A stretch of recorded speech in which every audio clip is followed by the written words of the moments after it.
Welcome to Small Exits, where every small step brings us closer to exodus. I'm your host, Taylor Simone, and I'm thrilled to take you on a transformative journey to deepen your understanding of self and the role it plays in your practice. In each episode, we will explore how artists, arts organizers, and educators can harness the power of exodus within their practices. Join us as we delve into the vital role of self actualization, positioning practice as an incubator for cultivating both personal and collective power.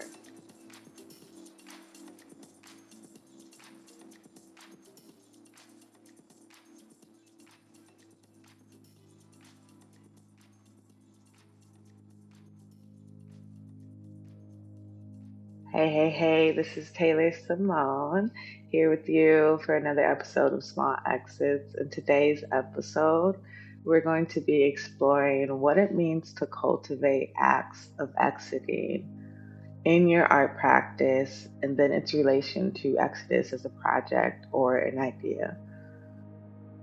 So, when I think about exodus, I think about something that is defined as a large event. And when I started this project, I spent a lot of time thinking and pressuring myself and thinking even more about what Exodus could be based on this larger than life definition. Along the road of development, I started discovering these very small pockets within my art practice that allowed for these brief moments of exiting. And the thread that kind of connected those moments was just the lack of focus on productivity. And in a way, in those moments, it felt like I was kind of uprooting and realigning my practice to center more around care and community and holism and selfhood. And that really became the framework of exiting.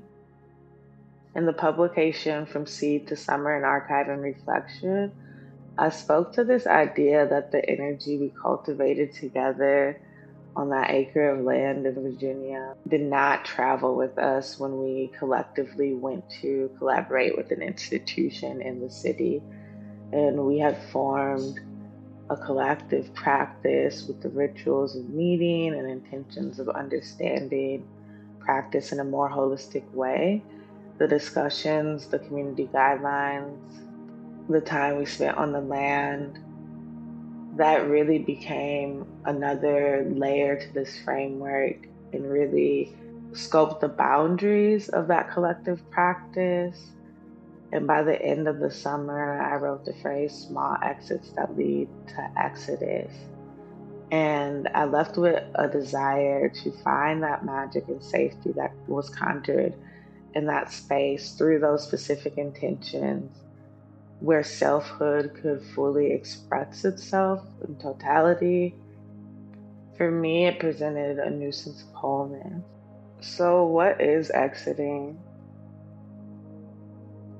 If I've learned anything, it's that lived experience brings new meaning to language. And I have a feeling that I'm just starting to really understand my relationship with this verb, which is actually important to note that it's an act fortified by intention and refusal. I'll talk a little later about what we are exiting and how that ties back to refusal. For now, I want to start by grounding us in three intentions, and these three intentions really inform the definition. So, the first intention is to explore without the goal of finality and at a pace that negates productivity. I know that we've all been there, pressuring or shaming ourselves when we enter phases that don't align with the demand to constantly be on. But as I said last episode, practice is cyclical, and on a holistic level, everything is. And it's also grounded in a refusal to burn out. It's a way of guarding your energy. It's a practice of preservation. It's also an act of tending to your practice. So, creating those spaces and setting the intention to open up spaces, even if it's charted as 30 minutes a day, 10 minutes a day, where I'm going to work and explore and be curious and engage in play, it will really pour into your practice. And the second intention really aligns with the first, but it's different as far as language goes and how we attribute value and meaning to things. So the second intention is to shift from modes of labor to work.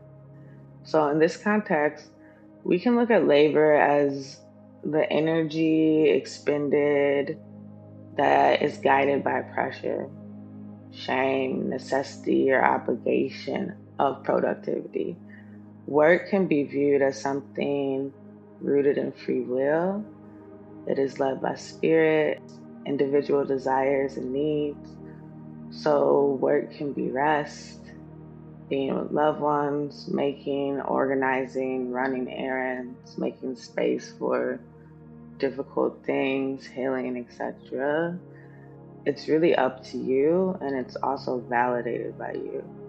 And under this understanding, there's also an acknowledgement of the nature of interconnectedness and how the things that we interact with pour back into our practice. It's an acknowledgement that practice is adaptive and expansive, and that it can hold many types of work. The third intention is to carve out space to explore selfhood. There's so little space to self actualize in our culture. And I'm speaking from the perspective of an African American woman who is currently in the United States.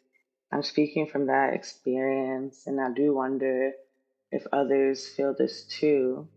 We are just inundated with so much on top of just trying to survive and care for ourselves. And I do believe that this is not by mistake. Our current systems benefit from us having a narrow scope of our selfhood. And that's why self actualization is so important.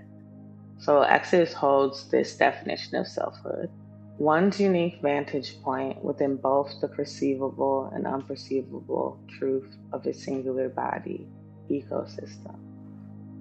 With that, self actualization is defined as the process of deepening one's understanding of their needs, desires, relation, and ways of being, giving their unique vantage point, cultivating mindfulness, an interpersonal relationship with self, and expansive understanding of their power. It's important to note that a sense of safety is most times needed to cultivate these things, which is why Exodus's focus is creating spaces for artists, BIPOC artists, to move through processes of self-actualization. So first, it's important to name and understand the conditions that produce the senses of safety for you. That includes health, community, things, materials, and whatever else factors in. And I say this, and that's acknowledging that not everyone has access that could create those conditions that could provide a sense of safety.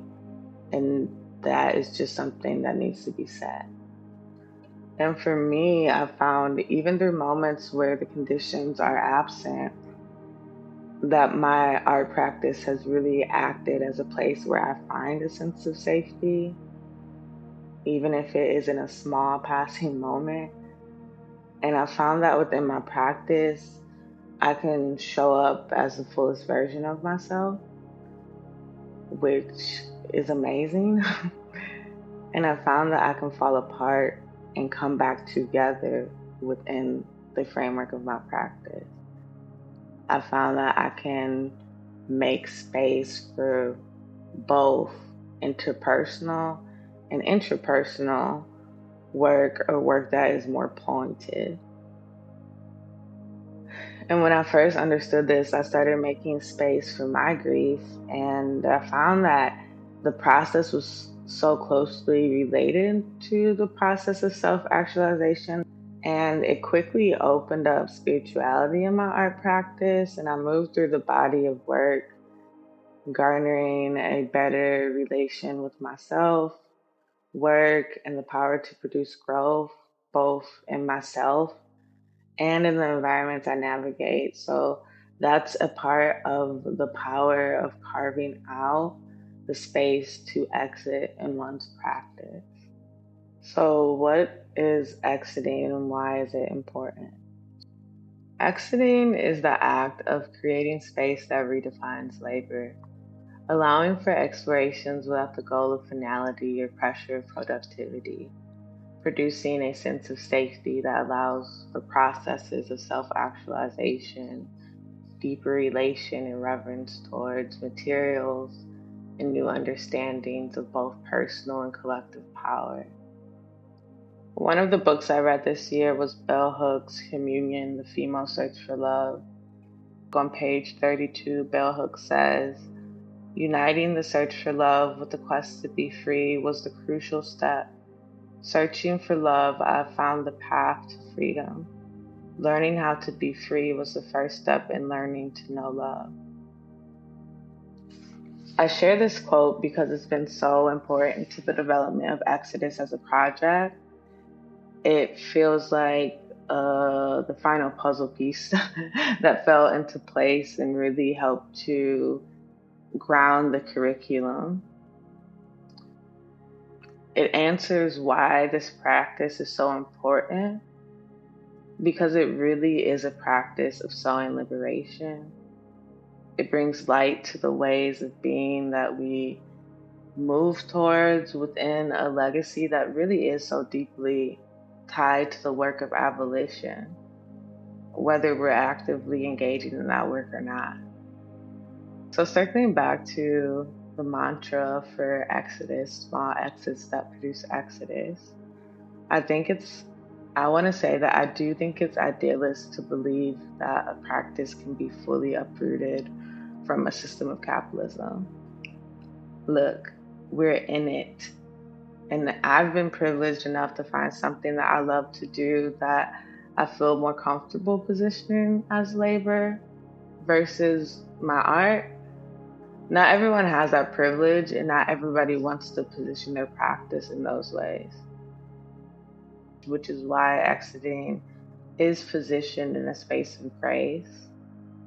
It's about finding small moments within it all to center.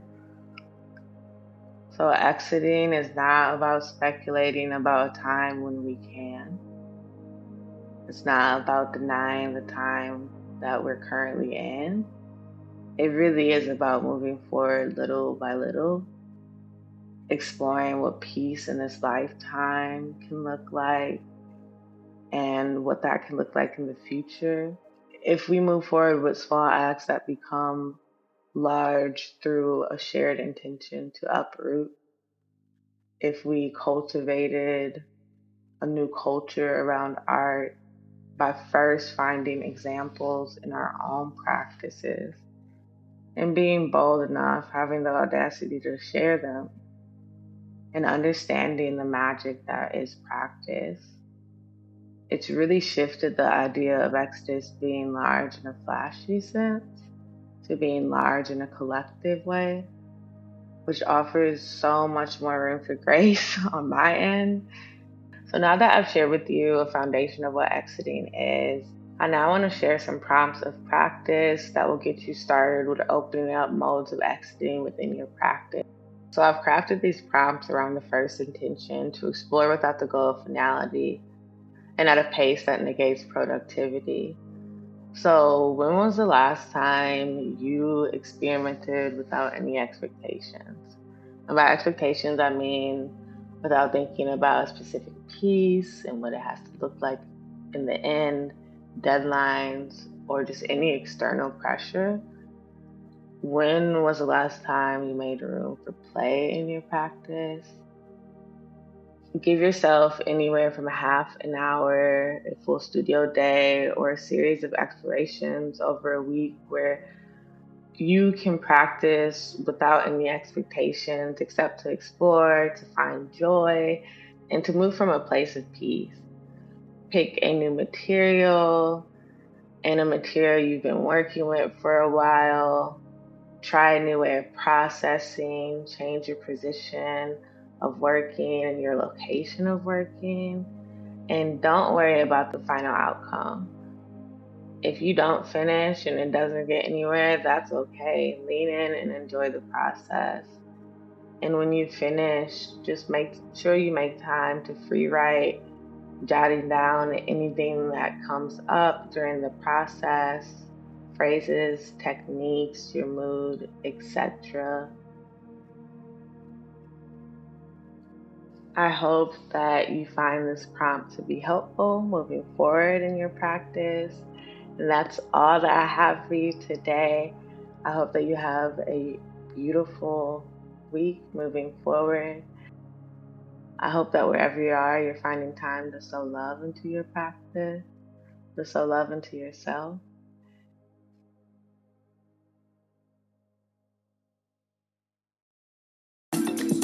Thank you for joining us on this episode of Small Exits. Looking for more extensive prompts and exercises? Check out this week's episode's bonus content for a one-time purchase of $3 at exodusexpress0.gumroad.com. Your purchase supports Exodus School of Expression, so that's exodusexpress0.gumroad.com. We hope you found inspiration, new perspectives, and practical tools that deepen your practice. Remember, small exits can lead to exodus.